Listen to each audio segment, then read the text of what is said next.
Eh bien, bonjour à toutes, bonjour à tous. Bonjour Steve, bonjour Grégory. Bonjour. Bonjour. Merci donc de vous rendre disponible et de participer à ce nouveau webinaire de cet après-midi sur les actualités Covid États-Unis. Je vais donc vous replanter un petit peu le décor, vous représenter vous présenter à nouveau pourquoi on a décidé de vous proposer ce format de webinaire, tout simplement pour être vraiment pragmatique et répondre à vos interrogations par rapport à vos activités propres, vos courants d'affaires, pour certains que vous avez déjà sur les États-Unis et les différentes problématiques que vous vous posez par rapport à vos flux d'affaires, à vos prospections et à la situation aux États-Unis actuellement. Il nous paraissait vraiment important de vous offrir ce format-là question-réponse pour être vraiment pragmatique et efficace dans vos questions et vous apporter des réponses de terrain grâce à nos prestataires donc présents avec nous là cet après-midi, Grégory et Steve, que je vais vous présenter un peu plus en détail tout à l'heure. Un petit rappel sur le fonctionnement du webinaire pour celles et ceux qui participent pour la première fois. Donc, vous pouvez nous voir et nous entendre. Les micros et les caméras sont coupés pour tous les participants. Néanmoins, n'hésitez pas à intervenir. Vous pouvez nous poser vos questions en direct ou demander la parole, auquel cas j'activerai vos micros. Mais comme les réunions sectorielles que j'organise d'habitude en présentiel, le webinaire se veut vraiment interactif. Donc n'hésitez pas à réagir, à poser vos questions au fil de l'eau, au fil du déroulé de ce webinaire. Si vous avez des questions particulières sur les différentes thématiques qui vont être abordées ou si vous voulez simplement partager votre expérience, surtout n'hésitez pas. C'est très précieux aussi d'échanger entre vous, entre entreprises, les différentes expériences, bonnes ou moins bonnes, que vous pourriez avoir donc sur votre situation, chacun et chacune, avec vos relations avec les États-Unis. Je ne vais pas m'étendre sur la présentation de BCI, la majorité d'entre vous nous connaissent déjà. Les slides qui vous sont présentés ici seront à votre disposition, donc pas de stress sur la prise de notes. Je vous enverrai comme à mon habitude cette présentation une fois que le webinaire aura eu lieu et cette même présentation sera disponible également sur la plateforme BCI Info. Le webinaire est filmé, donc le podcast de ce webinaire sera aussi disponible d'ici quelques jours, toujours sur la plateforme de BCI Info. Je vais présenter brièvement donc nos deux intervenants de cet après-midi, Steve Lanier et Grégory Rank. Donc, Steve et Grégory, vous faites partie de American World Services, l'un de nos prestataires agréés aux États-Unis. Vous êtes basé à Washington, D.C. Donc, Steve est président de AWS et Grégory, chef de projet. Vous avez des choses à rajouter, messieurs? Parfait. Non, merci beaucoup de nous donner l'opportunité de pouvoir présenter donc ces informations qui, je l'espère, seront très utiles pour les entreprises bretonnes. Donc, encore merci pour cette opportunité. Merci à vous. Alors, si vous voulez bien, on ne va pas perdre de temps, on va rentrer directement dans le vif du sujet. Voici les différents points que l'on va aborder cet après-midi. Donc, un état des lieux de la situation aux États-Unis, donc en cette période de crise. Les États-Unis, comme vous le savez, sont décalés par rapport à nous, par rapport aux pays européens. Donc, Steve et Grégory vont nous faire un état des lieux, une photo à l'instant T de la situation actuelle là-bas, de la situation économique. Un bref historique aussi sur les relations entre la France et les États-Unis. Ensuite, on balayera les différentes mesures gouvernementales qui ont été mises en place pour aider à la reprise économique, surtout pour les entreprises donc, qui sont implantées aux USA.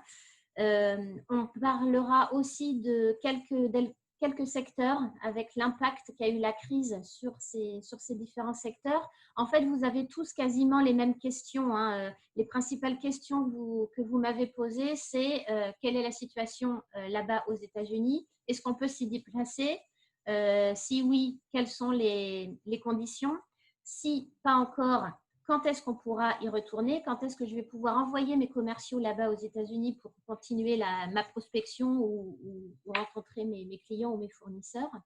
Une autre question fréquente que vous avez posée, c'est d'avoir un point sur votre secteur là-bas aux États-Unis. Donc, beaucoup en agroalimentaire, notamment dans le réseau Horeca. En industrie, vous avez posé la question aussi, ainsi que dans l'élevage. Donc, on va s'efforcer de répondre à ces questions-là par des petits points, des petits focus vraiment courts. L'objectif du webinaire, encore une fois, ce n'est pas de faire un exposé sectoriel, mais on va tenter de balayer vos principaux secteurs respectifs pour vous apporter donc une vision un peu plus claire de la situation de chacun de ces secteurs en ce moment aux États-Unis. Ensuite, vous aviez des questions aussi sur le meilleur moyen de garder le contact ou de prendre contact avec les Américains en cette période de Covid. Quel est le meilleur outil à utiliser, par exemple? Donc ça, on y répondra dans une partie un peu plus marketing. Et puis enfin, on abordera des questions diverses que vous avez posées sur différents autres sujets. Je vous laisse la parole, messieurs, pour les débuts, donc sur la situation économique et puis un bref historique de la situation Covid, quand ça a commencé, le nombre de cas, la situation économique aux USA, etc. etc. Parfait. Well, bonjour à tous. Oui, je m'appelle Steve Lanier. Un grand merci pour Karine et BCI pour l'opportunité de partager avec vous aujourd'hui. On va commencer juste avec un petit aperçu de l'économie aux États-Unis et then discuter plus en détail le COVID, la situation de COVID. Je vais commencer et Gregory peut faire les remarques et then Gregory va prendre la parole un peu plus tard pour le secteur, la situation sectorielle. Peut-être vous pouvez dire, je ne suis pas français, j'ai un grand accent américain. J'espère que vous pouvez me comprendre. Si pas, Gregory, il est français. So, il peut faire une traduction si c'est nécessaire avec mon accent. Et, je suis fier que nous avons travaillé maintenant avec BCI pendant presque 10 ans. Nous étions partenaires de BCI aux États-Unis. C'est un grand plaisir de faire un partenariat et de travailler avec les sociétés en Bretagne. C'est juste un petit aperçu, c'est pas une grande surprise, mais en fait, les États-Unis, c'est le plus grand marché du monde. Environ 21 000 milliards de dollars pour l'économie. La Chine continue de croissance aussi, mais pour l'instant, les États-Unis, c'est le plus grand marché du monde. Le PIB, la croissance du PIB, c'est environ 2,9, 2,3, 2018, 2019. On va voir en 2020, c'est pas comme ça. C'est un peu de chute, mais c'est partout maintenant, tous les pays, c'est la même histoire. Et juste le taux de chômage aussi dans les dernières 2018-2019, 3,8, 3,6. Et on va voir en 2020 une grande augmentation de chômage aux États-Unis. Quand on regarde juste une petite la situation d'export-import, c'est intéressant en fait. Les imports, c'est environ 2 000 milliards, 2,5 000 milliards. C'est environ 11% de l'économie, c'est export. So, c'est intéressant, c'est 11% de l'économie, ça veut dire 89% de l'économie, ça ne dépend pas sur les exports, mais c'est aux États-Unis. Et pour moi, c'est une part de la raison, en fait, on peut dire que Trump peut bagarrer un peu avec la Chine, peut faire une guerre commerciale avec la Chine, car en fait, les exports aux États-Unis, c'est juste environ 10% de l'économie. Et quand on regarde en fait les imports, les partenaires principaux pour les imports-exports, la Chine, c'est le premier pour l'importation, 21,4%, mais dans la quatrième position pour les exports, 8%. So, je crois dans le sens de balance, il y a une vraie imbalance avec la Chine. So, Trump, il a décidé, OK, je vais faire une petite bagarre. Et en fait, les exports dans la Chine, c'est moins de 1% de l'économie. On part, je crois, c'est pas de la raison de la situation maintenant on trouve avec Trump et la Chine. Mais encore, les imports, c'est une grande part de l'économie, environ 3 000 milliards. Ce n'est pas négligeable, les impôts. Oui, c'est une petite situation macroéconomique maintenant aux États-Unis. On peut faire le dispositif suivant. Juste, on passe maintenant à la situation COVID. Le premier cas, c'est environ 31 janvier dans l'État de Washington. Ça me surprend. Je me souviens quand j'ai lu Washington. Pourquoi Washington? Peut-être qu'il est en lien avec un vol avec la Chine, je ne sais pas. Mais rapidement, l'épicentre, il est devenu New York. New York est devenu l'épicentre d'activité et c'est encore comme ça. On voit en fait de comprendre mieux les réponses des États-Unis. C'est important de rappeler, en fait, c'est un système fédéral aux États-Unis. Les 50 États ont beaucoup de pouvoir aux États-Unis. En fait, les États peuvent décider qu'est-ce que chaque État va faire pour le confinement, pour les écoles, pour les restaurants. Trump, au début, il a dit quelque chose que je me suis en charge. I'm in charge, he said. Et le gouverneur a dit, well, non, pas exactement. C'est le gouverneur des États qui sont en charge. Et c'est ça, c'est le système fédéral aux États-Unis. Le gouverneur peut décider. Ça veut dire, en fait, nous avons différentes règles pour différents États concernant le confinement et tout. Et nous avons vu, en fait, il y a une divergence politique entre les États. Vous avez les États bleus, les États rouges. En fait, les États bleus sont les États qui penchaient à gauche, qui n'ont pas voté pour Trump, on se trouve plus sur le côte Est et le côte Ouest. New York, New Jersey, le côte Est de Californie, le côte Ouest. Chicago, Illinois, c'est plus un État bleu. Mais le Moyen-Ouest, le Sud, c'est plus les États rouges. Et nous trouvons différentes réponses entre les États rouges, les États bleus. Et on peut dire pour les États rouges, Washington, D.C., nous sommes un État bleu. Sur la côte Est, quelquefois nous disons, wow, le Sud, le milieu de la société, de pays, ils sont fous. C'est pas vraiment, ils ne prennent pas sérieusement le virus. Au même temps qu'on regarde, et peut-être on peut passer le dispositif suivant, juste pour montrer. En fait, on regarde, oui, l'épicentre d'activité, c'est le côte Est à New York. Mais on regarde, par exemple, en Montana. Montana, c'est le nord et peut-être à gauche. Montana, ça fait 3/4 de la taille de la France. Mais il a juste 500 cas de COVID dans Montana. Montana dit, mais pourquoi nous allons avoir les mêmes règles que New York? Il y a juste 5 cas de virus. C'est rigolo, c'est pas sérieux. On ne va pas faire le confinement très strict comme New York. Il y a la logique aussi dans les États rouges pour dire, OK, on ne va pas prendre le même niveau de mesures, c'est pas le même niveau, on n'est pas assez strict et peut-être ce n'est pas nécessaire. Même si nous avons une perspective, par exemple, sur le côte Est, à Washington, D.C., on doit faire tout, on doit porter les masques, mais on se trouve, il a une attitude différente et on part, c'est le niveau d'infection dans certains États aussi. Ce n'est pas juste, on peut dire, les États rouges sont dans la folie. Il y a un aspect de politique aux États-Unis maintenant. Mais on se voit, en fait, le vrai centre d'activité, c'est New York, le côte Est, Chicago et en Californie. Mais on continue. J'ai vu ce matin, c'est environ 113 000 maintenant décès. C'était 106 le vendredi.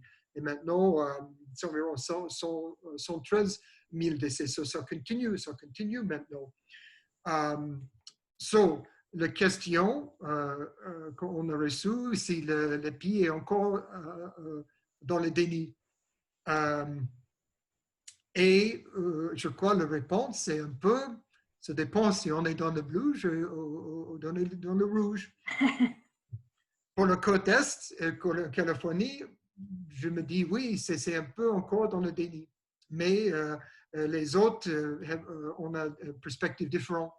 Et je vois ça avec mon beau-frère dans la Caroline du Sud. Il dit, oh, c'est fou, tous les règles, je ne veux pas faire ça. Et j'ai dit, non, c'est important, c'est important. Mais dans la Caroline du Sud, pas beaucoup d'activités, OK, il va continuer la vie normale. Et on peut passer pour le dispositif.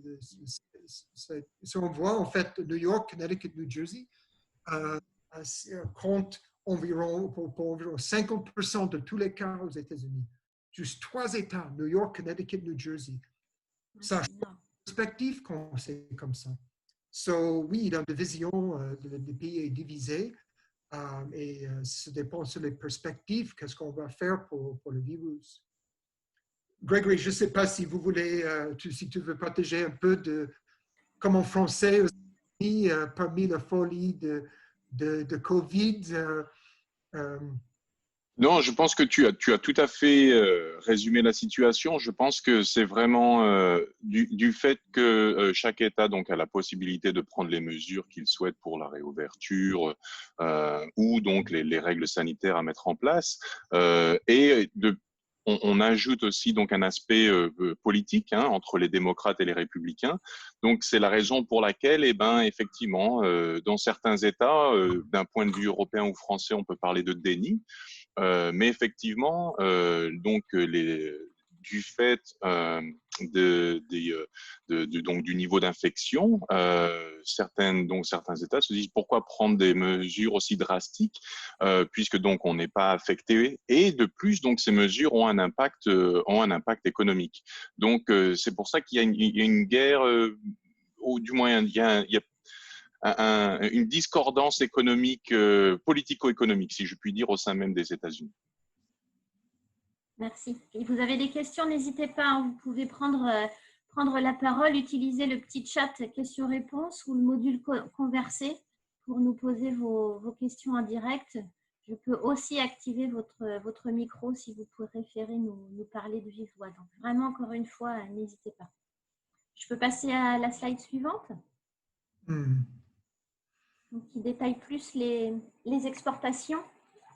Oui, quand on regarde en fait la situation actuelle avec l'économie, bien sûr, comme en Europe, il y a une grande chute de l'économie, le PIB, c'est estimé en chute de 4, presque 5%, 4,8% dans le premier trimestre et peut-être presque 6% pour l'année 2020.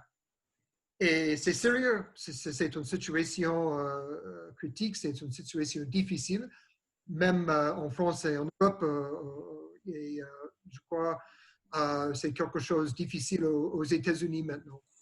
Je crois que le rebond commence, j'espère. On peut croiser les doigts qu'on va continuer. Et pour les expos, il y a une grande chute d'expos, plus de 20%, 20,5% pour l'expo en avril.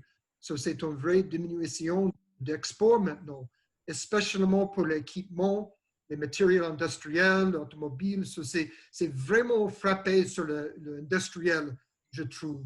Quand en fait les usines, c'était difficile.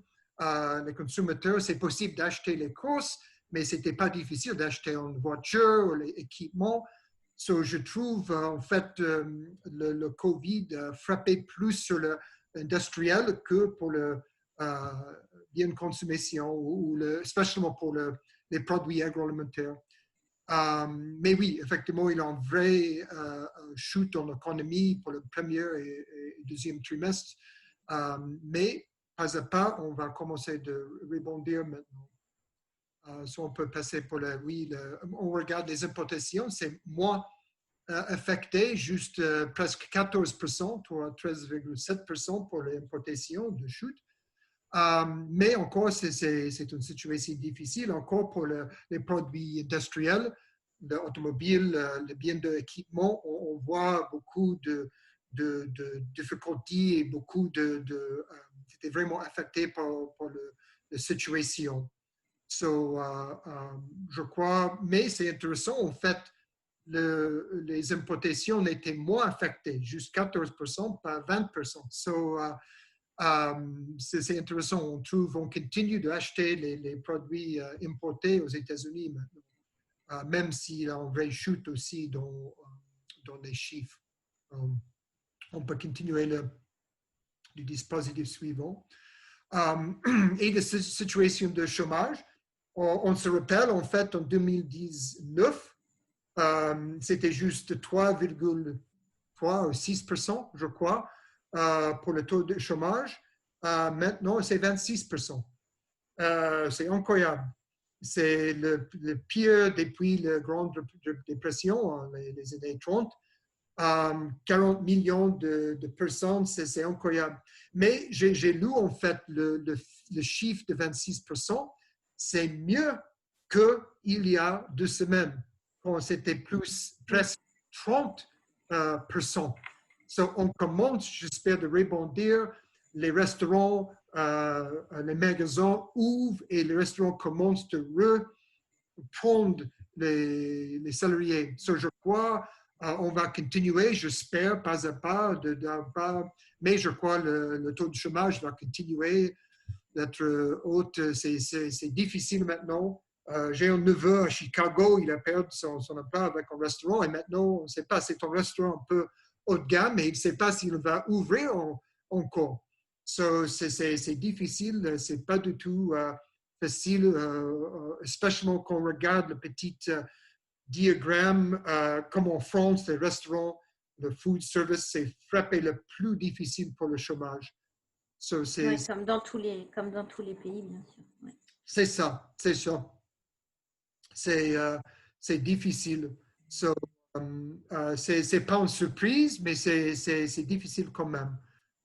Mais j'espère, comme en France, maintenant, les restaurants ouvrent et j'espère, pas à pas, on va continuer et on va rebondir pour le système économique aux États-Unis maintenant. Mais donc là, les hôtels-restaurants, tout est réouvert là aux États-Unis ou ça dépend aussi des États? Ça dépend sur l'État, mais la grande plupart des États, les restaurants sont ouverts pour dine-in. Presque tous les États, c'est possible de faire l'importer, mais de manger sur place, je crois qu'il y a juste 3 ou 4 États, ce n'est pas possible. Presque les États sont ouverts maintenant. Mais oui, tout à fait. Pardon, si je vas-y, Gregory. D'ajouter. Effectivement, en fait, la réouverture, plus ou moins, a eu lieu la semaine dernière. Il est vrai que donc, comme Steve l'a dit, il y a 50 États, donc 50 règles différentes. Et donc, il est vrai que la plupart mettent en place donc tout ce qui est social distancing, donc les distances de sécurité. Donc, vous pouvez dîner à l'extérieur, mais effectivement, c'est 50% ou peut-être moins donc de l'activité en tant que telle, hein, parce que donc il faut réduire le nombre de clients sur place. Mais effectivement, il y a une reprise. Et puis, durant cette période, les restaurateurs ont essayé, afin de diminuer le chômage et les pertes, hein, bien sûr, ont essayé de faire tout ce qui était take-out, donc vente à emporter également. On ne te voit plus, Grégory, c'est normal? Oui, j'ai dû changer malheureusement de position. Je m'excuse. J'ai des travaux à la maison aujourd'hui et donc c'était un peu bruyant. J'ai dû changer de location. Hop, voilà. Pardon, excusez-moi, je suis là. Parfait. Encore une fois, si vous avez des questions, hein, participants, n'hésitez pas. Donc là, c'est plus un point sur la consommation, donc. Oui, si on regarde en fait la consommation, en général, la consommation, c'est juste 7,6% de diminution. Mais encore, c'est 2-3 de l'économie. C'est pas négligeable. Et on regarde la restauration et l'hébergement, 70%. Encore, c'est le secteur le plus frappé maintenant. le bien de consommation, moins 40%, c'est difficile. Mais je crois encore, on commence maintenant les magasins sur les vêtements et chaussures, je crois que c'est possible encore. Mais oui, c'était vraiment frappé, comme en Europe, ça continue. Et quand on regarde en fait les bourses, c'est intéressant. J'ai vu en avril, il y a une grande chute dans la bourse aux États-Unis. I don't know, peut-être, je me dis 30%. Je regarde mes actions, c'est vraiment, oh là là. Tout le monde qui avait les actions dans la bourse, c'était environ, I don't know, je crois 30%. Mais j'ai lu maintenant l'indice S&P 500, c'est le plus général indice de bourse aux États-Unis. C'est presque le même niveau maintenant. Il a refait presque toutes les pertes pour l'année. C'est un peu bizarre. Les analystes demandaient, mais pourquoi la bourse a continué de monter après une chute de 30%? OK, le rebond commence. En même temps, c'est un peu bizarre. Et quelqu'un dit, well, peut-être il pense en fait les sociétés, après les sentiments de tous les salariés, il va gagner plus d'argent. Je ne sais pas si c'est correct, c'est un peu pessimiste, mais OK. Mais on voit en fait le bourse aux États-Unis, c'est presque le même niveau qu'avant la crise a commencé. Avant la crise. On a une question pour vous, messieurs, une question de Anne. Les élections de novembre prochain peuvent-elles avoir un impact, accélérateur ou frein, sur la sortie de crise? Alors, vu que tout est politique et encore plus en fonction de chaque État, spontanément, moi, je répondrais oui, mais c'est pas moi l'experte. Je vous laisse répondre. À mon avis, le sujet très critique maintenant aux États-Unis, c'est la question de voter à la maison. Et encore comme tout, c'est un peu de division entre le Republican démocrate, la gauche et la droite. Et les démocrates, les gauche, veulent avoir les votes à la maison. C'est juste normal. Et on a fait ça dans les élections dans le passé. Mais il y a plus d'activités. Ça veut dire, normalement, c'est plus dans la faveur des démocrates. Il y a une possibilité, il y a certaines critiques qui disent peut-être Trump va dire on doit reporter les élections.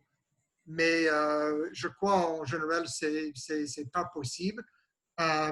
Mais je crois qu'on va voir peut-être pour les élections de vraiment commencer. Oui, on va ouvrir plus avant novembre.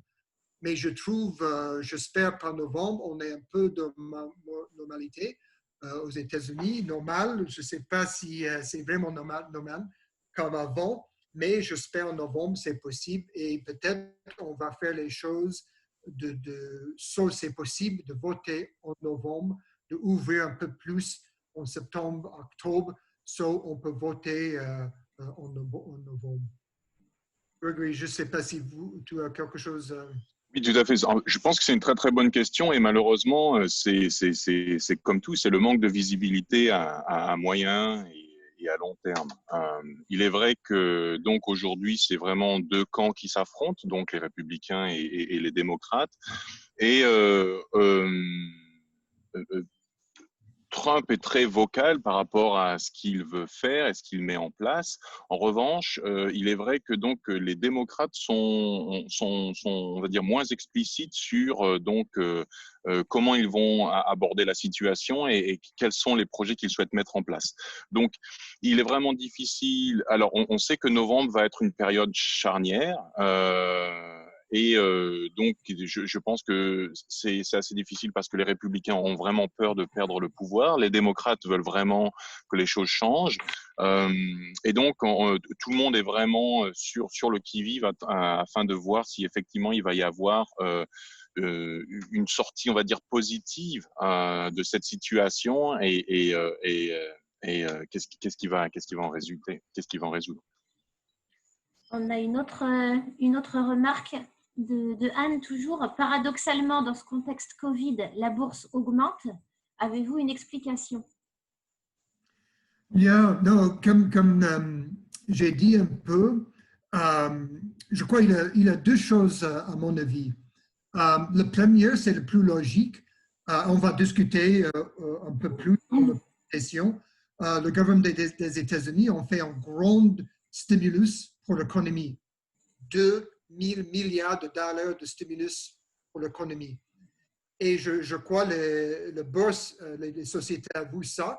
Et ça aide, ça nous aide notre société, AWS.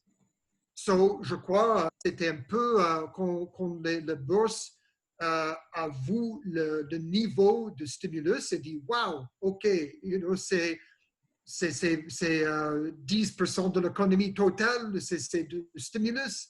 So, il a cru, OK, on va rebondir et on va refaire. So, je crois que ce n'est pas de situation boursière. Et comme j'ai lu ce matin, en fait, peut-être il a l'attitude, les sociétés vont être plus rentables sans beaucoup de salariés. Pour moi, c'est un peu pessimiste parce que ce n'est pas pour l'économie si on reste en 10 ou 15% de taux de chômage. Au même temps, peut-être, oui, les entreprises sont plus rentables. Je ne sais pas. Mais pour moi, c'est les deux explications. En même temps, ce n'est pas 100% logique. À mon avis, peut-être il a la possibilité de faire une petite correction encore dans le mois qui vient. On verra. Je ne suis pas le meilleur pour les marchés boursiers. So, si je peux me permettre d'ajouter, donc c'est une très très bonne explication et en fait je pense que en fait les Américains ont extrêmement peur d'être affectés économiquement et donc ils ne veulent pas revivre les problèmes et les difficultés qu'il y a eu donc via la Grande Dépression et donc je pense que la bourse est un outil économique qui leur permet donc de rester optimistes et de s'assurer que effectivement il y a un mouvement vers l'avant et de s'assurer que l'économie reste à flot. Donc c'est pour ça qu'il joue avec cet instrument, donc prenant en compte le fait qu'effectivement il y a un stimulus extrêmement important et le fait que donc malheureusement donc des personnes ont perdu leur emploi. En revanche, donc les valeurs des sociétés n'ont pas perdu en tant que telles. Et donc ils utilisent ce mécanisme, cet outil afin donc d'assurer la confiance des investisseurs en l'économie américaine. Voilà un petit peu on va dire ce que moi je peux lire sur cette activité. Merci. Et c'est intéressant, je peux ajouter en 2018-2019, la dernière fois, il y a une chute de 30-35% pour la bourse. Il a pris 4 ans pour arriver de refaire le même niveau de bourse, environ 4 ans, 4 ou peut-être 5 ans. Je crois que c'était 2012, 2013, quelque chose comme ça. So, oui, les analystes ont dit, wow, de faire la même chose dans 2 mois, c'est un peu spectaculaire. So, pour l'instant, je le prends. Je ne surprends pas, mais on verra. On verra si ça continue. So, oui, comme le rebond commence, et effectivement, oui, un petit diagramme, on peut voir en fait les restaurants qui sont ouverts maintenant, le fin de mai. Et il y a juste 3 États, New York, New Jersey, et sur 3 États de nord-est. Et pour le confinement, c'est presque pour la grande plupart des États, sauf New Jersey, en Californie, c'est un peu le confinement. Le fin de mai, je ne sais pas, peut-être maintenant on commence mais chaque État, mais la plupart des États commencent à ouvrir les restaurants et c'est la fin de confinement et même les coiffures aussi. So, on voit, on commence, même si les décès continuent, on commence à réouvrir l'économie et le confinement maintenant. Oui, c'est assez homogène sur tout le pays quand même. Hein. On regarde des trois petits graphiques là, enfin, des 3 cartes. C'est réouvert quand même relativement partout. Hein. Mm-hmm. Oui, c'est plus encore le centre d'activité New York, New Jersey, particulièrement en New Jersey. C'est un petit État, mais beaucoup de cas de COVID en New Jersey. Et c'est juste à côté de New York. So, je crois le confinement. Gregory, tu étais juste à New Jersey. Si le confinement continue à New Jersey, Oui, tout à fait. En fait, donc, lorsque moi j'y étais, il y avait le confinement. Et puis, il est vrai que là, on regarde à on va dire, des maps, à des cartes sur ce qui est, on va dire, on va dire des points de consommation. Donc, restaurants, coiffeurs et autres. Et donc, il est vrai que pour s'assurer que l'économie continue, donc tout est réouvert, principalement, hein, comme on peut le voir. Hein.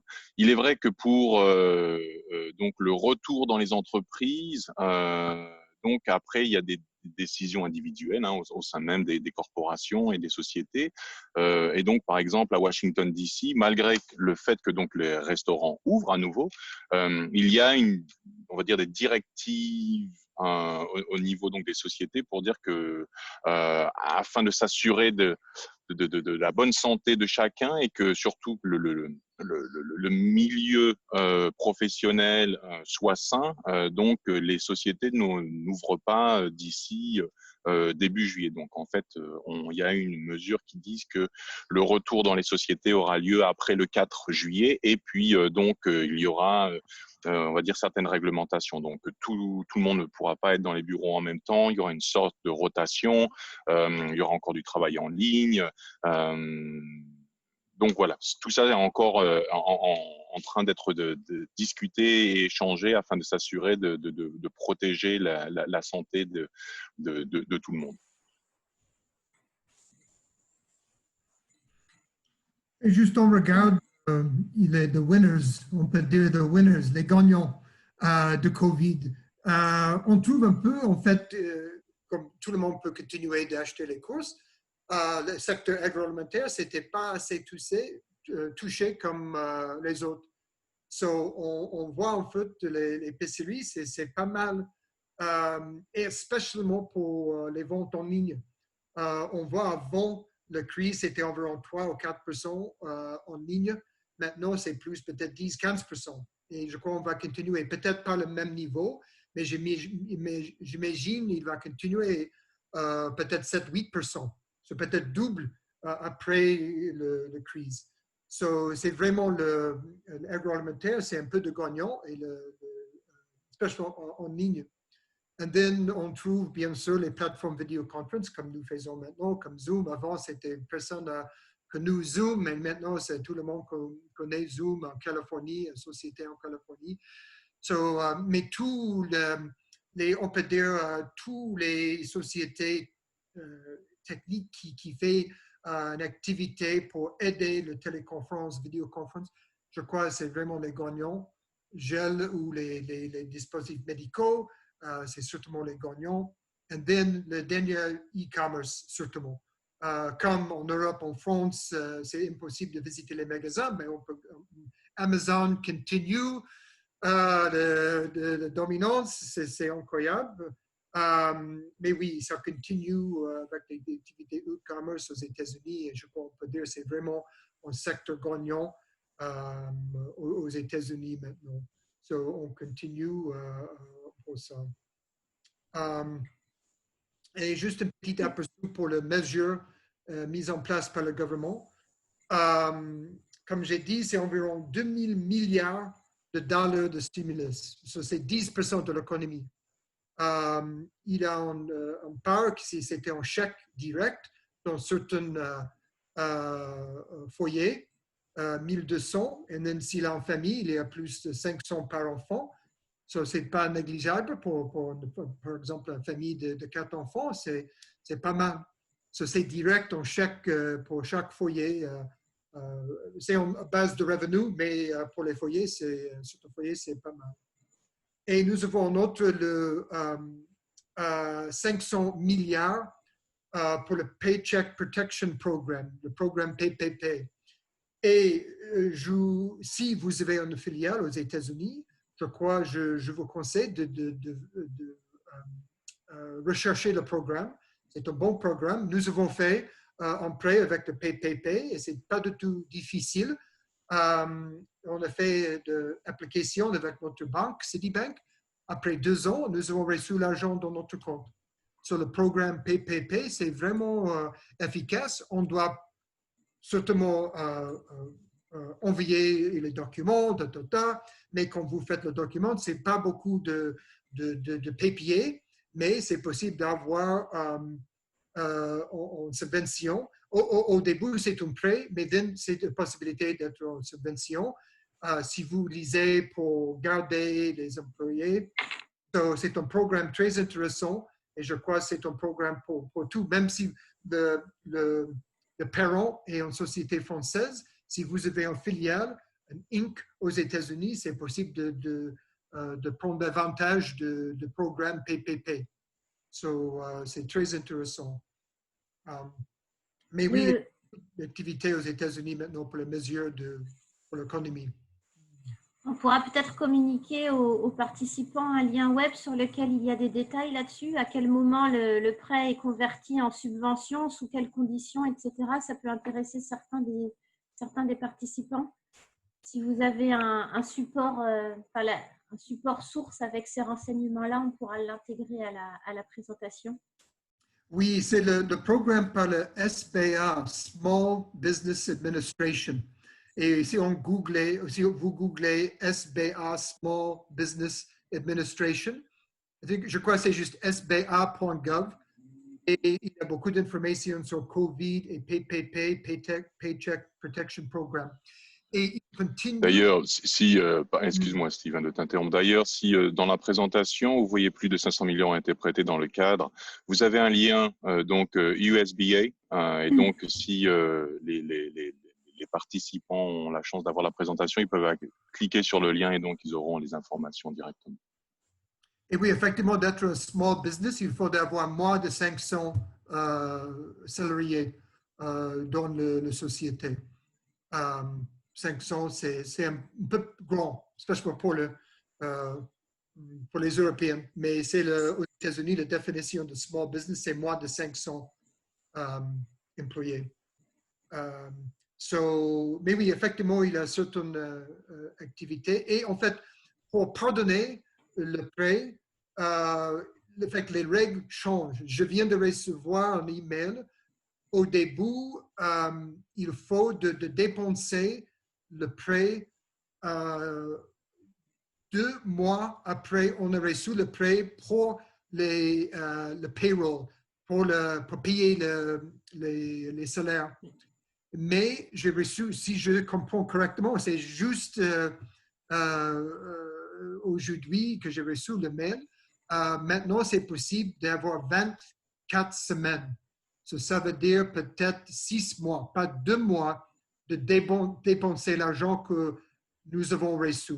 En fait, les règles sont un peu en flux maintenant, mais effectivement, si vous dépensez l'argent pour les salaires ou peut-être pour le rent, pour le loyer. Le loyer, c'est possible, mais le loyer ne peut pas dépasser 25% de dépenses.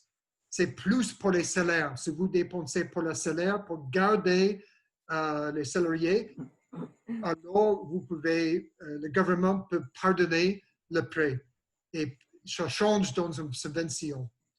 Cette extension de délai à 6 mois pour utiliser donc le prêt, c'est valable sur tous les États? Oui, oui. C'est généralisé à tout le pays.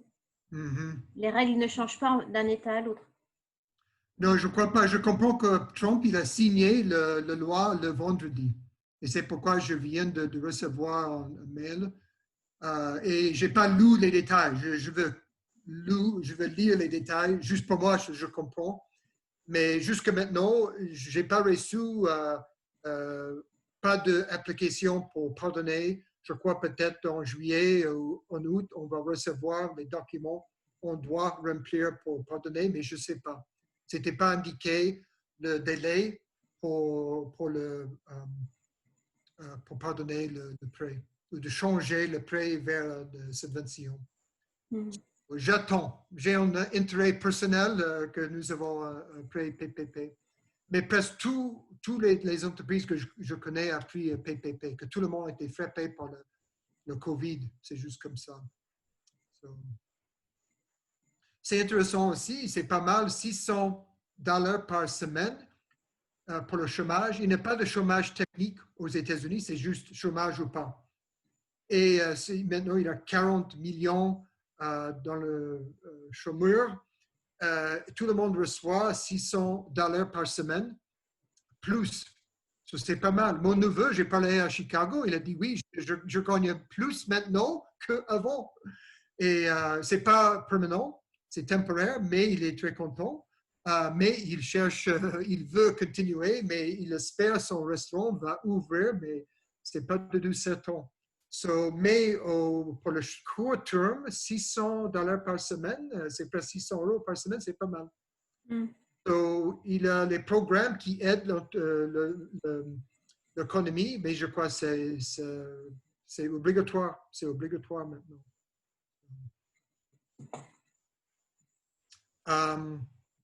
C'est les points principaux pour les mesures mises en place par le gouvernement.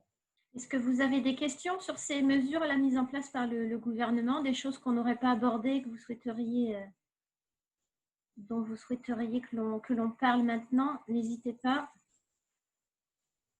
Personne ne se manifeste. On va passer à la slide suivante. Donc, sur l'impact de la crise sur les déplacements des personnes aux USA. Alors, vous nous avez quasiment tous posé cette question. Quand pourra-t-on voyager à nouveau aux USA, avant l'automne ou pas?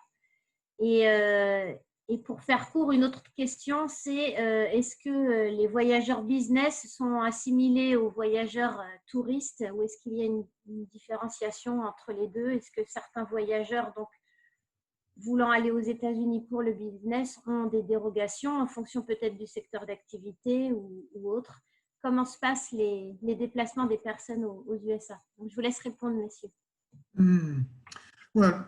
Officiellement, ce n'est pas possible pour les résidents de Schengen de visiter aux États-Unis, sauf sur certaines exceptions. Mais comme toujours, c'est une question d'interprétation, c'est une question que les explications, les détails, par exemple, si tu es un Américain, des résidents permanents, OK, ou des formes médicales, recevoir un traitement médical, établissement d'enseignement, mais aussi travailler aux États-Unis, mais c'est plus pour le Mexicain ou le Canadien, mais aussi le commerce transfrontalier. Mais la question, comment on peut définir, et ce n'est pas du tout détaillé comment on peut définir commerce transfrontalier. Mais de notre compréhension, je crois, pour arriver aux États-Unis, juste visiter un client, non, officiellement, c'est pas possible. C'est pas possible. Mais il y a un cas d'urgence ou s'il y a un cas vraiment important, vous pouvez faire un cas. Mais je crois, je méfie un peu d'arriver aux États-Unis, de faire le cas, je dois arriver pour le business. Je crois qu'il va être difficile de convaincre les douanes, les officiels aux États-Unis, si vous avez un cas d'urgence, de faire le business aux États-Unis. Officiellement, de notre, et c'est pas le dernier mot, mais de notre compréhension, officiellement, c'est contre les règles de visiter maintenant aux États-Unis. La fin de juin, le 23 juin, nous attendons une nouvelle évaluation des règles de Maison-Blanche et le Congrès. Qu'est-ce qu'on va faire? Quand en fait les règles étaient mises en place le fin de mars. Ça continue avec un petit, je crois, changement en avril. Mais on attend s'il va changer, qu'est-ce qu'ils vont faire J'ai vu au Brésil maintenant, Shandong, Brésil, c'est maintenant Chine, Brésil, Shandong, c'est les zones, les pays qui sont pas de règles. Ça dépend sur l'origine de voyageurs. Mais maintenant, en général, je veux dire non. Je crois que ce n'est pas une bonne idée. Et officiellement, c'est contre les règles de visiter aux États-Unis, même pour le business, sauf il y a un cas d'urgence ou un cas d'exception. Grégory, tu vas ajouter? Oui, non, tout à fait. En fait, je pense que c'est extrêmement compliqué donc d'avoir des informations précises. En revanche, voilà, donc la Maison Blanche a établi qu'effectivement aucune entrée sur le territoire d'étrangers était admise, excepté bien sûr ceux qui travaillent donc dans les secteurs médicaux ou donc les voyages diplomatiques ou autres. Donc tout est bloqué. Effectivement, il y a toujours une possibilité donc d'essayer de rentrer, mais effectivement, vous allez faire face à une multitude de complications, ce qui est donc fournir un bilan de santé complet en fonction donc de l'état dans lequel vous rentrez également, puisque donc ils ont limité donc les entrées sur le territoire américain. Vous ne pouvez pas rentrer dans n'importe quel aéroport. Je crois qu'ils ont limité à 15 au total. En fonction donc de l'état dans lequel vous rentrez, vous allez être sûrement soumis à une mesure de quarantaine en fonction d'eux, puisque donc c'est déjà ce qui est attribué, ou du moins, pardon, ce qui est mis en place au niveau aux États-Unis. Par exemple, vous ne pouvez pas voyager de l'État de New York à la Floride sans avoir donc une période de quarantaine de 14 jours en Floride. Donc, si j'ai une recommandation du fait du manque de précision de ces informations, j'attendrai moi la réévaluation donc des restrictions qui auront lieu à la fin juin pour effectivement avoir une vision plus claire du déplacement des personnes aux États-Unis.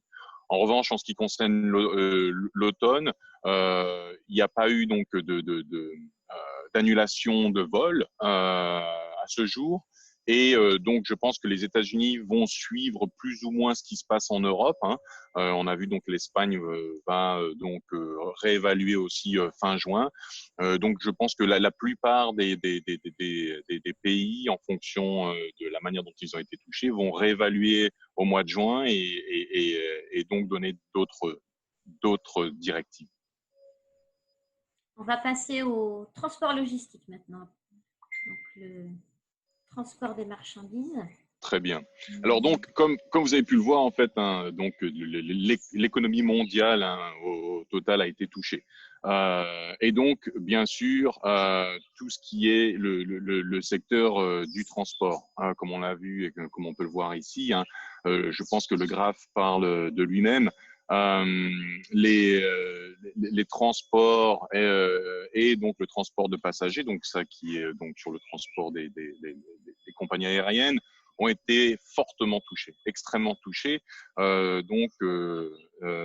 point où Delta Airlines, par exemple, donc qui a la plupart de ses vols nationaux, ont été touchés, ont vu une réduction de leur activité de presque 70%, du fait que donc la totalité de l'industrie aérienne américaine a demandé un prêt de plus de 60 milliards afin donc d'assurer le paiement des salaires et on va dire la continuité de l'activité. Et les aéroports ont également aussi donc demandé une subvention supplémentaire.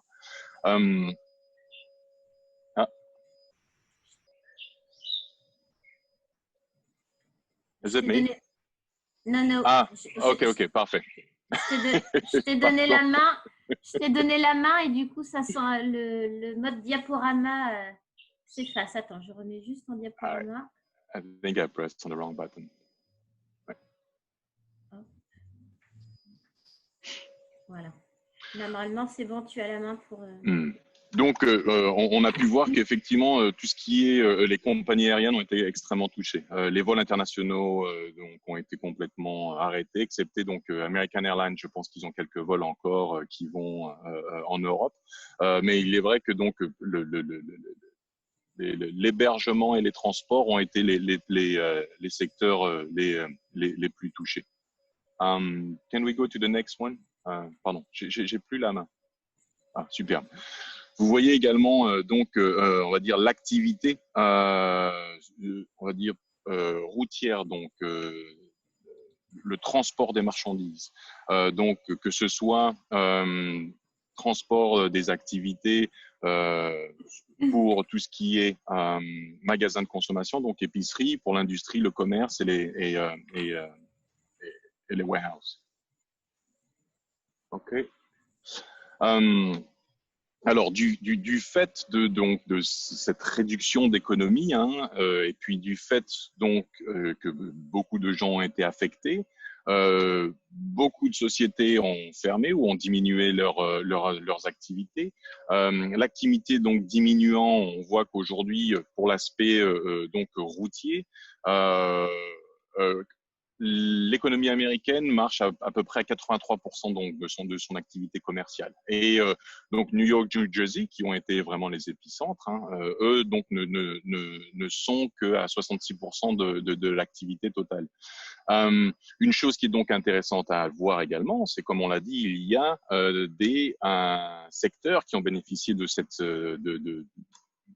pandémie et donc l'activité pour tout ce qui est donc Horeca et toutes les épiceries, elle est restée à une activité plus ou moins stable, donc à peu près donc 92%.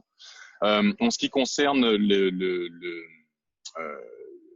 secteur ferroviaire, alors c'est un secteur qui a été assez touché et puisque donc on voit que une des lignes qui est la plus importante entre Boston et Virginie, donc entre le Massachusetts et la Virginie, ne fonctionnait qu'à 40%, puisque donc il y avait vraiment presque plus de déplacement des personnes et au niveau donc du transport commercial ferroviaire, plus de containers qui bougeaient. Donc, on voit vraiment l'impact qu'a eu le Covid sur ces trois secteurs du transport. Alors. Sur les containers, justement, il y avait une question sur l'expédition d'un conteneur est-elle plus longue suite aux limitations d'activité à cause du Covid? Alors, oui. Pourquoi? Parce qu'en fait, plusieurs raisons. D'une, 9 des 10 ports, des plus grands ports, containers, sont en Asie et sont en Chine, avec un en Corée. Du fait aussi que donc la Chine étant l'un des premiers fournisseurs de pièces ou de parts, l'économie chinoise étant complètement bloquée, il y a eu un impact, un effet domino, si je puis dire, au niveau donc de l'industrie. Et donc il y a eu, comme on peut le voir, donc des retards au niveau de l'expédition des containers. On voit donc plus de 40% des ports ont été affectés et une grande partie donc ont vu des délais au niveau de l'arrivée de containers variant entre 6 et plus de 24 heures. Donc extrêmement compliqué à ce niveau-là. Par exemple, donc l'un des ports principaux aux États-Unis, qui est le port de Long Beach en Californie, Los Angeles, eux donc ont vu une activité qui a réduit de plus de 13% au cours des premiers mois du trimestre. Donc extrêmement problématique, puisque donc aujourd'hui il n'y a plus de visibilité sur le tarif que vous allez payer pour donc les containers, parce que le juste à temps n'existe plus. Avant donc, comme vous le savez, l'entreprise, du moins l'industrie, l'économie marche en flux tendu. Aujourd'hui, c'est extrêmement difficile puisque donc il n'y a pas de prévision possible. Donc pas de prévision possible veut dire donc fluctuation des prix. Et donc, on a vu des gens qui payaient des prix au kilo qui étaient donc complètement complètement fou. Donc, extrêmement difficile de planifier l'expédition d'un container à l'heure d'aujourd'hui et de s'assurer qu'il arrivera en temps. Comme vous pouvez le voir également sur la slide présente, donc vous avez l'impact donc du Covid pour tout ce qui est transport de containers au niveau routier également. Ah, voilà. On va passer au petit focus sectoriel pour refaire des points. Donc, premièrement, sur l'agroalimentaire, vous nous avez demandé quel était l'état du marché agroalimentaire. Y a-t-il des mesures de renforcement de taxes à l'entrée qui sont à craindre donc, sur l'import des produits alimentaires? S'il y a des impacts, quels sont-ils? Et y a-t-il une notion d'achat local, d'achat américain en comparaison à des produits qui seraient donc importés de l'étranger? Est-ce que les consommateurs sont en demande de produits fabriqués localement ou est-ce que même le gouvernement incite la consommation et l'achat de produits fabriqués localement? C'est une des questions aussi que vous nous avez posées. Alors, le marché de l'agroalimentaire est l'un des marchés, on va dire, qui a été le moins touché, hein, si je puis dire. Et donc ici, je vais vraiment, on va dire, faire un accès sur tout ce qui est supermarché, épicerie fine. Donc les revenus donc des supermarchés épiceries donc en 2020 ont été estimés plus ou moins à 682 milliards donc de chiffre d'affaires, et pour tout ce qui est specialty store, donc épicerie fine, hein, donc à peu près 10 milliards. Du fait que les gens étaient obligés de rester à la maison, donc ils ont consommé beaucoup plus au niveau donc des épiceries. Donc on peut voir l'augmentation de l'activité donc des ventes en magasin d'alimentation, hein, qui est passée donc de 28%, plus 28% en février, plus 30% en mars, et puis maintenant qui redescend tout doucement au mois d'avril. Une chose qui était assez intéressante, et d'ailleurs comme le graphe est très, je pense, représentatif donc de la situation. Les épiceries au niveau des États-Unis, je pense que c'était le 16 mars, effectivement, ont vu leur chiffre d'affaires donc augmenter de 96%. Alors, il y a plusieurs aspects pour ça. D'une, donc les gens étant à la maison mangent, donc sont obligés de cuisiner plus souvent. Et puis il y a eu aussi à un moment donné donc la peur de ne pas avoir donc de produits disponibles. Et donc beaucoup de gens faisaient des stocks. J'ai été confronté à cette situation. Effectivement, une cliente au magasin dans lequel j'étais avait vraiment dévalisé le rayon de la viande, hein, et donc sortait avec donc le rayon entier dans deux de ses caddies, parce que donc tout le monde avait peur de la pénurie de produits, donc ce qui a fait que les ventes vraiment en magasin ont augmenté. Pour faire aussi un point sur ce que Steve disait un petit peu plus tôt, la vente donc en ligne de produits agroalimentaires a vraiment explosé, puisque donc on voit plus de 40% cette année, et du fait que les gens ne souhaitaient pas se déplacer dans les magasins et donc faisaient leurs achats en ligne. Alors, y a-t-il des mesures de renforcement de taxes à l'entrée à craindre sur les produits alimentaires? Non. Pas à ce jour. Nous avons fait donc des recherches très poussées et il n'y a aucun projet de loi ou même aucune discussion sur des taxes supplémentaires sur les produits importés. Quel est l'impact pour les produits alimentaires importés? Écoutez, c'est assez intéressant puisque donc effectivement la demande augmentant au niveau des supermarchés, effectivement. Donc les produits importés vont on va dire bénéficier plus ou moins de cette demande accrue, et je parle bien sûr de l'aspect agroalimentaire. Est-ce que les notions d'achats locaux domestiques peuvent menacer l'exportation des produits européens? Non. je pense que il n'y a pas de tendance spéciale sur acheter local ou acheter au niveau domestique. On va dire la principale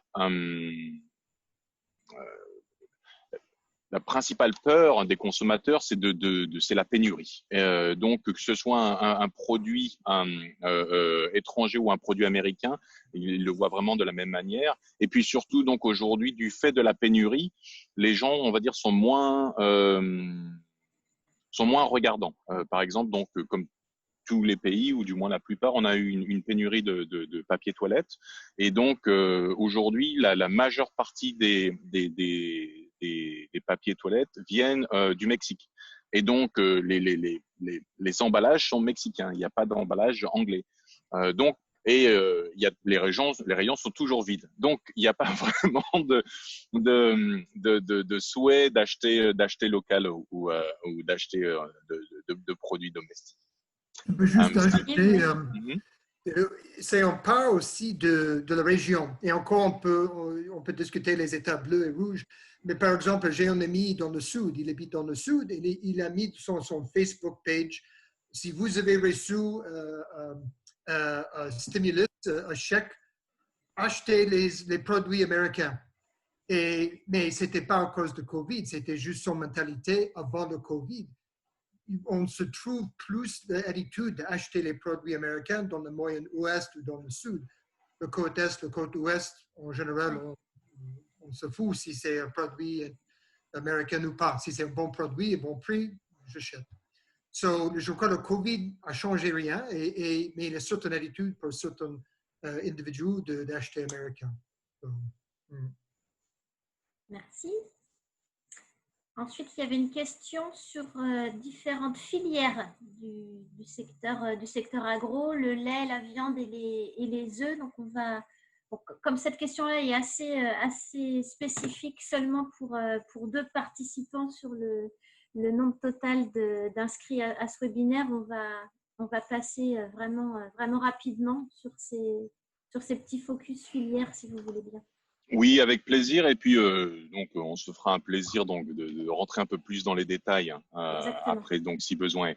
Donc, effectivement, comme je l'ai mentionné un peu plus tôt, du fait des restrictions et de rester à la maison, donc la consommation de produits agroalimentaires à la maison a augmenté. Et donc, les États-Unis étant un gros consommateur de produits laitiers, on a vu donc les ventes de produits laitiers augmenter assez drastiquement. Donc, la vente de lait a augmenté de 43% par rapport à la même période de l'année dernière, le yaourt 31%, les glaces 40%, les fromages 76%. Donc, il y a eu vraiment un intérêt et un accroissement des ventes des produits laitiers sur le marché américain.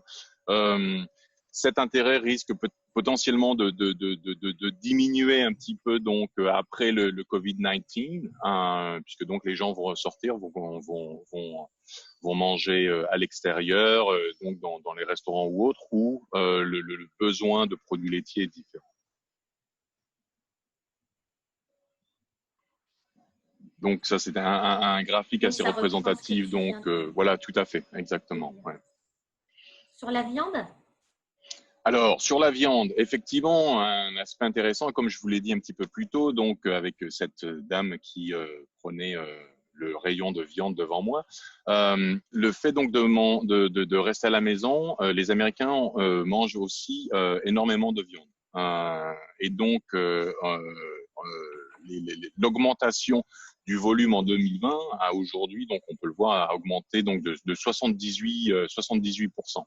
Alors, par rapport à la viande, le marché était un petit peu compliqué. Pourquoi ? Parce qu'en fait, donc il y avait une demande accrue donc de viande, et malheureusement, donc les usines aussi étant affectées par donc le COVID-19, donc la production a été limitée ou du moins diminuée. Donc ce qui a fait que les prix ont augmenté pendant, on va dire pendant une période donnée qui a été 2 à 3 semaines à peu près. Donc, comme vous pouvez le voir aussi, là, donc, l'augmentation a été donc de 4% en ce qui concerne la consommation.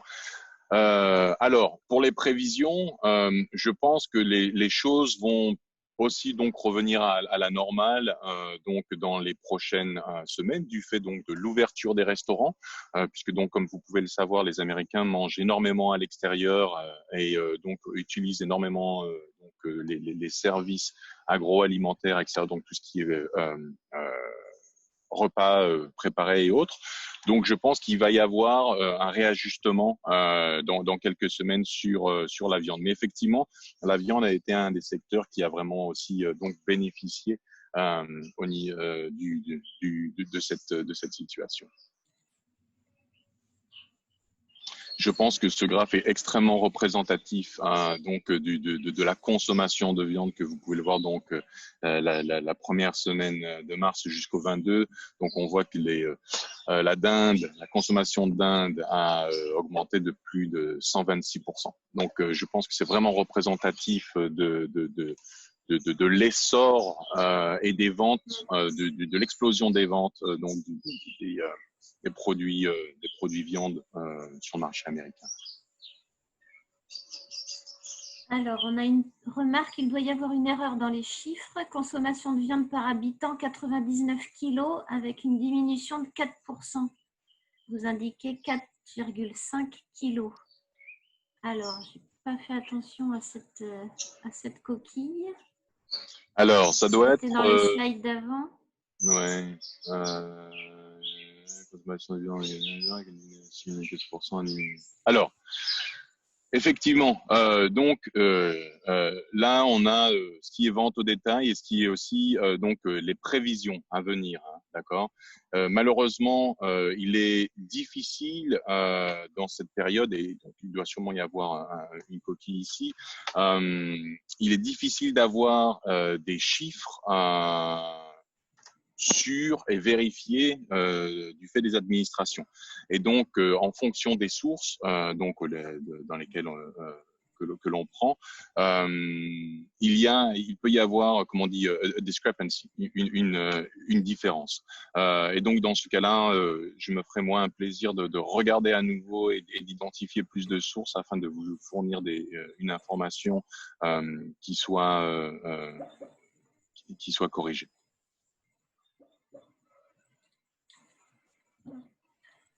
Je ferme les questions.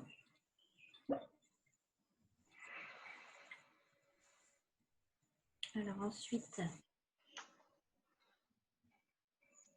Alors, pour le marché des œufs.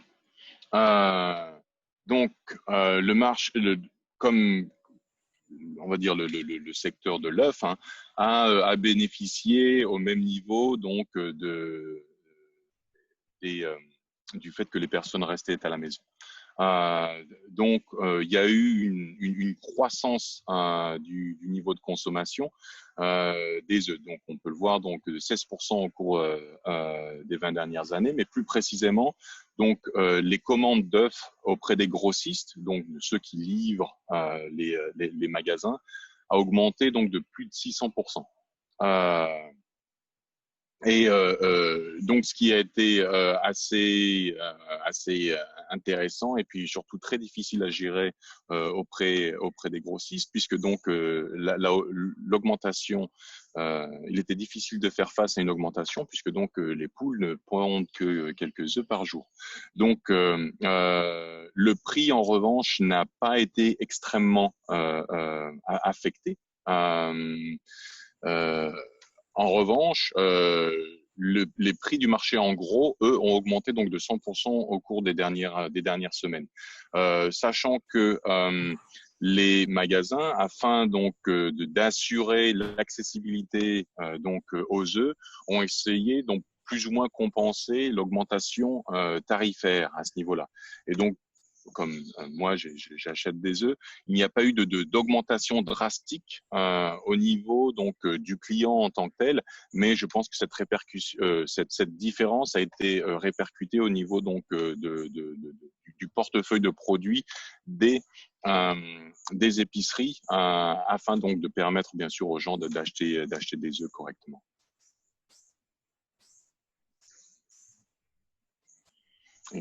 On voit donc la consommation des œufs par capita entre 2000 et 2020. Alors, ensuite, on passe au secteur hôtellerie-restauration. Alors, hôtellerie et restauration sont, on va dire, est le secteur qui a un des secteurs qui a le plus subi ici aux États-Unis. Pourquoi? Puisque donc plus de voyageurs, plus de tourisme, fermeture donc des restaurations via décret. Donc on va dire les chiffres d'affaires et les taux d'occupation donc des hôtelleries ont complètement chuté. Donc on voit qu'aux États-Unis, donc l'économie du voyage, qui inclut donc hôtellerie et restauration, elle a chuté de 195 milliards de pertes. Aujourd'hui, il y a donc une réouverture donc de l'hôtellerie, principalement de la restauration.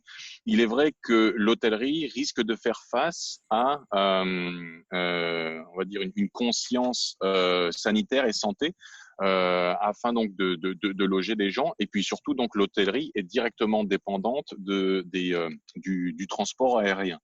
Donc, difficile d'évaluer, on va dire, les conséquences donc de l'hôtellerie à long terme, puisque elles dépendent directement également donc du déplacement des personnes.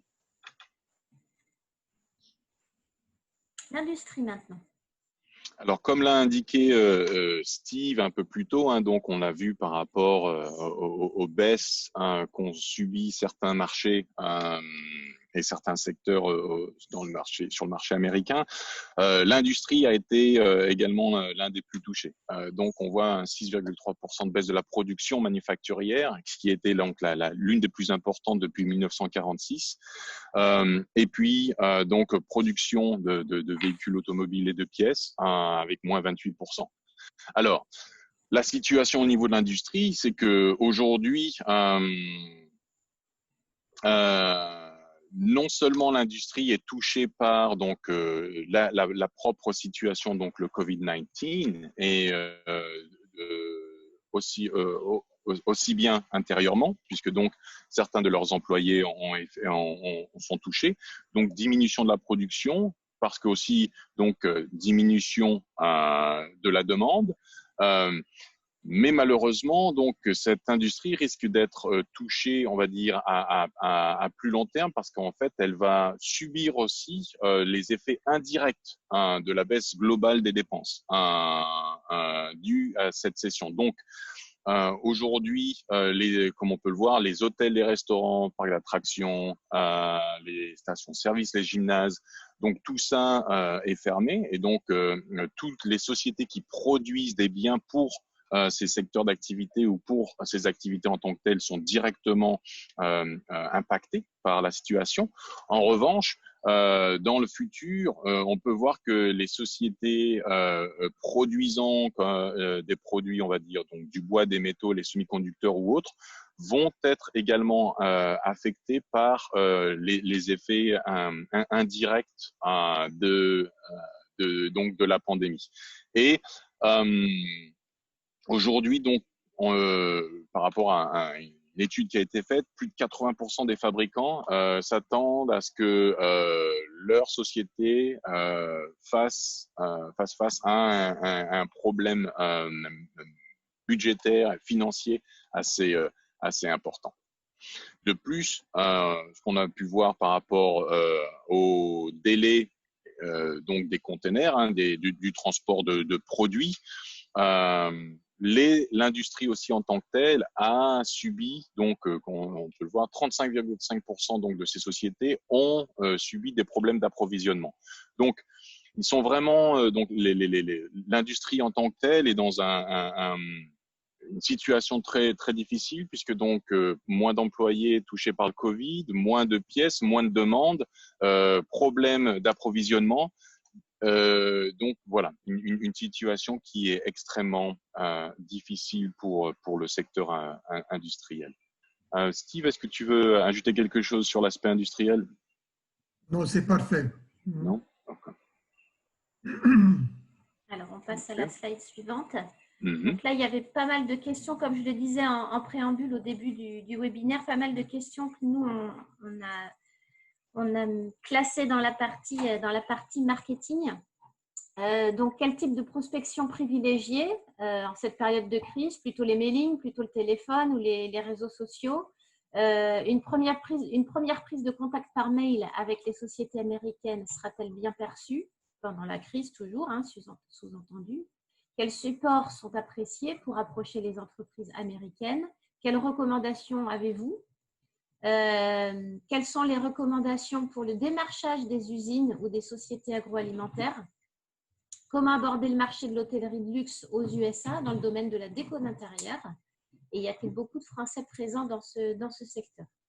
Donc, je vous laisse répondre, messieurs, mais là, encore une fois, c'est assez subjectif. Hein. Ça dépend vous de la manière dont vous êtes familier ou pas avec les différents supports qui peuvent être utilisés, réseaux sociaux, mail ou téléphone. Mais il est bien évident que la crise n'a pas freiné et ne doit pas freiner les échanges avec vos clients ou avec vos fournisseurs.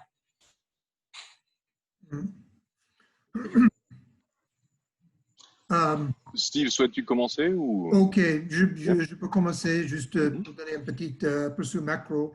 En général, quand nous discutons de contacter une société, même si c'est un client final ou peut-être c'est un distributeur, un partenaire, si on fait les mailings, téléphone, pour nous, c'est une question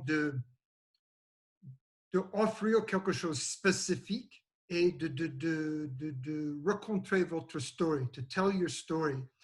Et pour nous, c'est probablement la plus importante activité, même plus important que le medium, si c'est le mailing, téléphone, réseau social.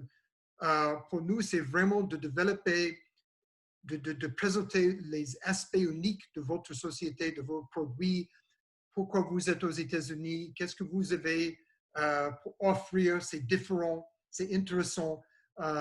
Et si c'est possible, de montrer que votre activité, votre produit vraiment différent, où il a quelque chose d'avantage. Then, si vous faites un mailing ou téléphone, vous faites un mailing ou téléphone très large, très général, avec beaucoup de sociétés, normalement, les réponses est plus faible. Mais si vous faites un marketing plus détaillé, plus spécifique vers un client particulier, un distributeur particulier, avec plus de détails, plus d'informations, et vous faites la recherche de comprendre mieux la situation de la société, la réponse est plus positive. So, de notre activité, c'est possible. Et quand nous faisons le contact, nous faisons le mailing, email, le téléphone, LinkedIn. C'est certainement, LinkedIn, c'est encore en premier contact. Je trouve LinkedIn, peut-être, c'est pas le meilleur. Mais pour nous, c'est un processus de développer le story, de déterminer les aspects uniques et alors de communiquer les aspects uniques, de communiquer le story et de montrer pourquoi vous abordez en société spécifique. Et c'est possible de faire ça, then vous avez une réponse pour tous les médias, que vous lisez. Le fond n'a pas d'incidence, c'est surtout la forme. Il faut vraiment insister, comme tu le dis, sur le descriptif de votre valeur ajoutée par rapport à vos éventuels concurrents. Exact. Il faut vraiment vous mettre en valeur. Après, le moyen utilisé, j'ai envie de dire peu importe. Il faut vraiment valoriser votre savoir-faire par rapport aux concurrents, dire pourquoi vous êtes unique, enfin votre société ou vos produits. Le moyen, j'ai envie de dire, importe peu. Je voulais juste rebondir sur les mailings, Steve. Au Canada, il y a une loi qui interdit le mailing de masse, non sollicité en tout cas par les gens qui les reçoivent. Aux États-Unis, c'est pas le cas. Il n'y a pas de restriction. Moi, entreprise bretonne, je peux envoyer un mailing de masse à une base de données que j'aurais acheté à un fournisseur. Ça pose pas de problème? Non, non. En général, aux États-Unis, en fait, si ce n'était pas possible de faire le mass mailing, je crois que le pays arrête de continuer. C'est vraiment américain mais il a certaines restrictions. C'est possible d'être bloqué si vous faites vraiment le mass mailing. Vous êtes marqué comme spam. Et quelquefois, il y a beaucoup d'anti-spam, des filtres anti-spam et vous pouvez être sur un blacklist ou quelque chose comme ça. Mais légalement, non. Il n'y a pas de processus contre le spam. Et c'est un peu accepté. C'est pas de jeu aux États-Unis. Je me permettrai d'ajouter, comme vous l'avez mentionné, je pense que ce qui est important, c'est vraiment mettre en avant l'aspect différenciateur donc de votre produit ou de votre société, mais également, je pense que l'approche est extrêmement importante. Pourquoi? Parce que si vous faites du mass emailing, c'est quelque chose qui est extrêmement large. Et donc, en tant que receveur d'informations, je vais pas me sentir concerné par votre approche ou par ce que vous souhaitez faire avec moi. Pourquoi? Parce qu'en fait, les Américains conçoivent les relations commerciales comme un partenariat, non pas comme un acheteur ou un vendeur de services ou de produits. Et donc, si je ne reçois pas, on va dire, un courriel ou un coup de téléphone qui est quelque part personnalisé, hein, c'est ça, hein, donc me disant pourquoi moi, Grégory Rank, avec ma société et mes produits, pourquoi je bénéficierai de vos produits. Si je n'ai pas ces informations, je ne vais pas faire l'effort d'y réfléchir. Et de plus, je mettrai aussi un petit je ferai attention avec ces mass email campaigns. Pourquoi? Parce qu'en fait, en règle générale, vous avez des noms de représentants dans des sociétés, mais ça ne veut pas dire que vous allez contacter la personne en charge de votre produit spécifique. Et donc, ça peut être quelqu'un qui a été présent à un événement, il est peut-être donc directeur des ressources humaines. Et donc, vous allez envoyer des informations sur votre produit à quelqu'un qui est directeur des ressources humaines. Et of course, bien sûr, ça n'atteindra jamais la personne pour laquelle c'était vraiment destiné. Donc, moi, je vraiment prendrai le temps donc d'identifier quelles sont les sociétés avec lesquelles je veux travailler. Et donc, Steve va l'expliquer un peu plus après, donc avec des partenaires marketing ou contacter directement donc les clients ou les prescripteurs ou autres, mais aussi prenez en compte le fait que la situation est difficile et donc le suivi va être extrêmement important.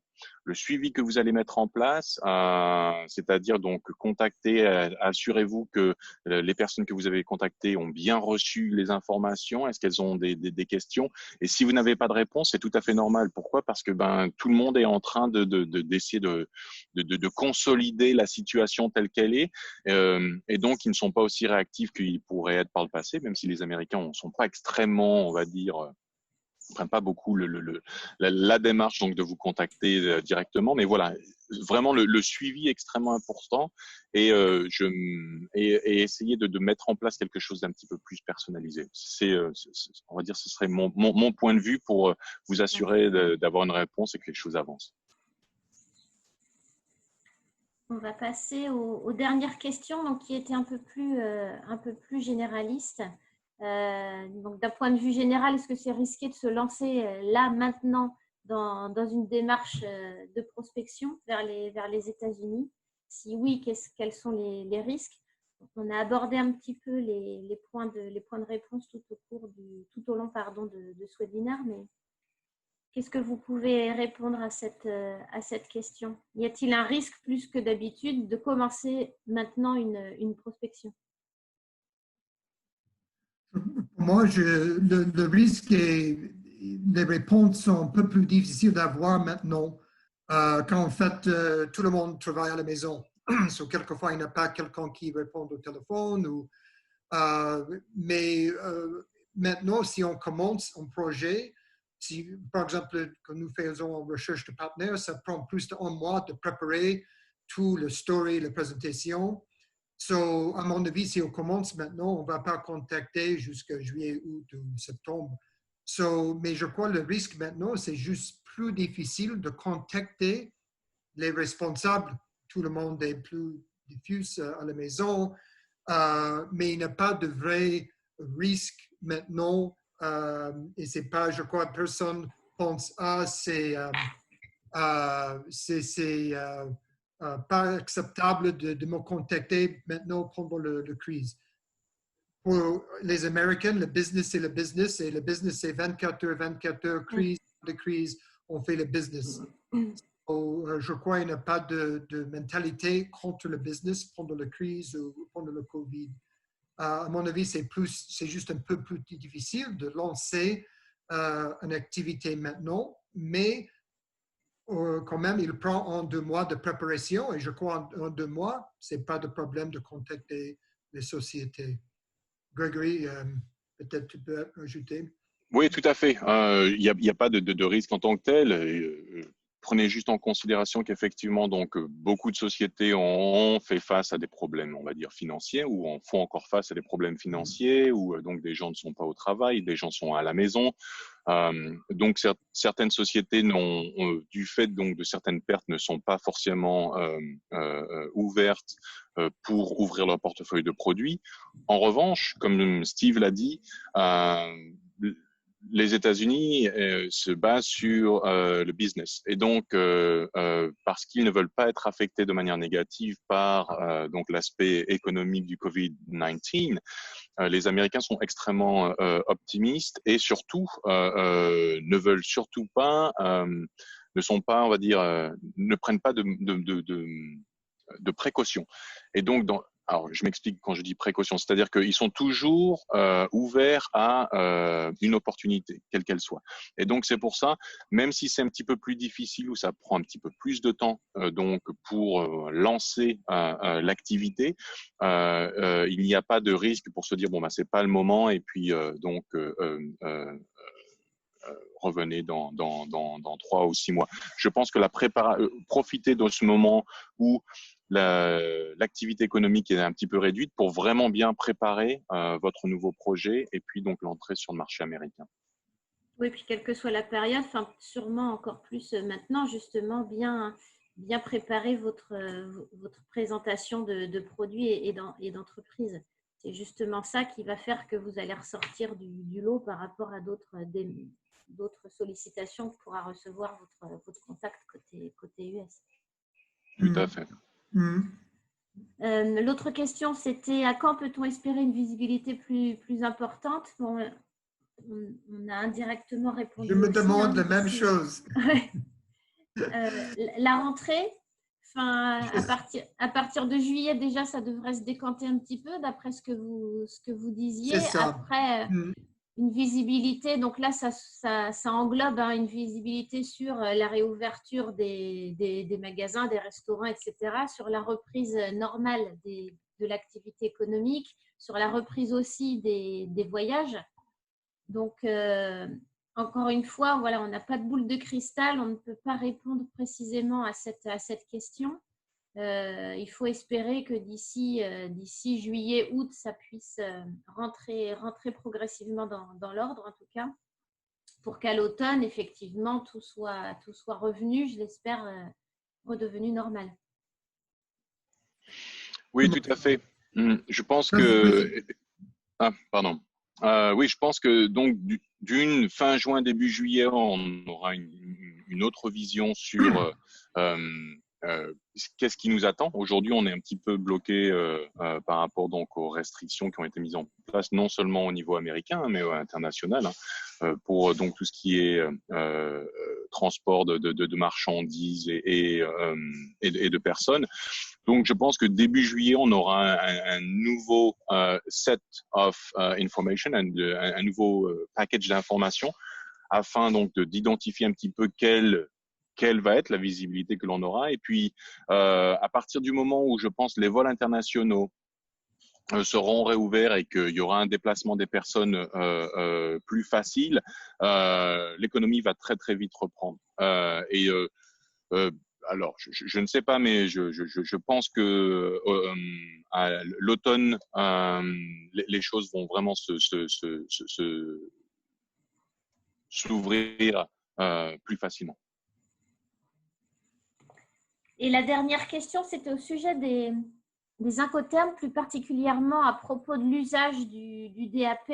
Est-ce que c'est un frein ou pas? Alors, cette question-là, encore une fois, c'est difficile d'y répondre parce que ça dépend vraiment de ce que vous aurez contractualisé avec votre partenaire côté UISA. L'incoterm, il est à négocier dès le début de votre relation, dès l'ouverture du contrat avec votre partenaire. C'est vrai que le DAP, il est fréquemment utilisé. Alors, c'est l'incoterm rêvé pour les acheteurs puisque c'est le vendeur qui est responsable de la marchandise jusqu'à ce qu'elle soit livrée à l'acheteur. Mais ce n'est pas un incontournable. Encore une fois, ça dépend vraiment du produit, du fret que vous aurez choisi, que vous aurez besoin de choisir en fonction du délai de péremption de votre produit, si c'est du périssable ou non. Ça se négocie vraiment avec votre partenaire. Si vous voulez des informations beaucoup plus précises sur les incoterms, on est en train d'organiser en ce moment, donc BCI vous propose toute une série de webinaires sur les incoterms, justement, sur les incoterms 2020. Donc, n'hésitez pas à aller dans l'agenda sur notre site web, dans l'agenda des réunions d'information, et vous trouverez les différentes dates de ces webinaires dédiés exclusivement aux incoterms pour vous les expliquer et vous donner les spécificités de chaque incoterm en fonction du pays avec lequel vous traitez, en fonction du produit ou des équipements que vous envoyez, etc. Donc, n'hésitez pas à consulter l'agenda pour avoir tous les détails sur les incoterms. Et si vous avez besoin d'informations pratiques sur le choix d'un incoterm plus qu'un autre, n'hésitez pas à contacter mes collègues en CCI territoriale. Vous aurez leurs coordonnées à la fin de cette présentation. Mes collègues en CCI sont là pour vous aider sur toute cette partie technique et réglementaire. Donc, n'hésitez pas. Est-ce qu'il y a des questions sur des choses que l'on aurait oublié d'aborder, sur des choses importantes pour vous et sur lesquelles vous souhaitez que l'on revienne? N'hésitez pas. Si vous ne souhaitez pas écrire votre question, je peux vous donner la parole. C'est maintenant, c'est le moment. Alors, je ne vois pas de questions arriver. Bon, écoutez, de toute façon, vous savez qu'on est à votre disposition. Si ce n'est pas maintenant, ce sera plus tard. N'hésitez pas à nous faire part de vos interrogations, de vos questions. On est là vraiment pour vous accompagner dans vos projets de développement sur les États-Unis, sujet de notre webinaire de cet après-midi. Vous aurez à la fin donc, de cette présentation les coordonnées de toute l'équipe. Ici, des chargés d'affaires sectoriels. Donc, vous les connaissez pour la plupart. Ici, je vous ai mis les coordonnées de tous mes collègues dont je vous parlais donc en CCI territoriale. Certains d'entre eux donc, sont spécialisés dans le technique et réglementaire et sont vraiment un appui précieux si vous avez des questions spécifiques sur les incoterms, les douanes, les déclarations à faire, les documents et les certificats que vous devez fournir pour l'envoi de certains biens. Ici, vous avez les coordonnées de Steve et Grégory. Donc, n'hésitez pas à revenir vers vous si vous avez besoin. Le contenu de cette présentation, je vais vous l'envoyer par email. Je vais l'agrémenter des quelques notes que j'ai prises pendant pendant le webinaire pour compléter les différents slides. Cette présentation sera aussi disponible donc sur BCI Info.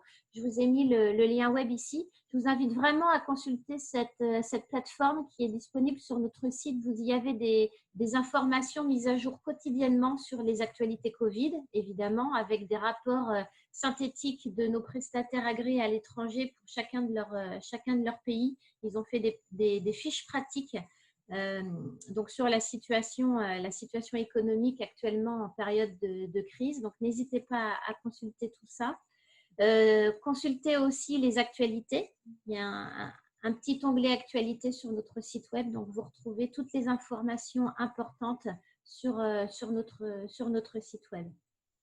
Si ce n'est pas déjà fait, je vous invite à bloquer la date du 6 juillet prochain. Vous savez que tous les ans, le premier lundi de juillet, on organise un événement fort attendu de la part des entreprises bretonnes et de nos prestataires agréés à l'étranger. Donc, cette année, il n'aura pas lieu en présentiel à Vannes comme on pensait le faire, hein, évidemment. Cette année, on vous propose de maintenir l'Open, mais en version online. Donc, on vous donne rendez-vous le 6 juillet en ligne. Vous avez l'adresse ici sur ce slide pour vous inscrire. Vous avez reçu d'ores et déjà un mail vous invitant à vous connecter et à vous inscrire à cet Open un peu exceptionnel, donc qui sera exclusivement en ligne et lors duquel on ne vous proposera que des rendez-vous B2B avec plus de 130 experts. Nos prestataires agréés à l'étranger, comme Steve et Grégory aujourd'hui, mais aussi avec certains organismes régionaux et nationaux, BPI, les douanes, l'INPI, etc. Donc, vraiment, bloquez votre 6 juillet et rendez-vous sur la plateforme www.opendelinternational.com pour vous inscrire. Je vous remercie toutes et tous pour votre attention et pour votre participation à ce webinaire. Merci beaucoup, Steve. Merci beaucoup, Grégory. Merci à vous. Merci. On est à votre disposition. Les prochains webinaires, session questions-réponses Actu Covid-19, c'est demain pour la Pologne à 10h et jeudi, toujours à 10h, Roumanie, Bulgarie. La semaine prochaine, ce sera la Russie et le reste des webinaires est disponible avec les dates et les horaires donc sur l'agenda de notre site web. Prenez soin de vous. Bonne fin de journée à toutes et à tous. N'oubliez pas, on est à votre disposition si vous avez besoin. Merci Steve, merci Grégory. À très bientôt. Merci. Avec plaisir. Merci. Et donc, merci à vous. au 6 juillet en ligne, vous serez connecté le 6 juillet également en ligne pour l'Open Online. À très bientôt. Merci beaucoup. Merci, au revoir. Au revoir.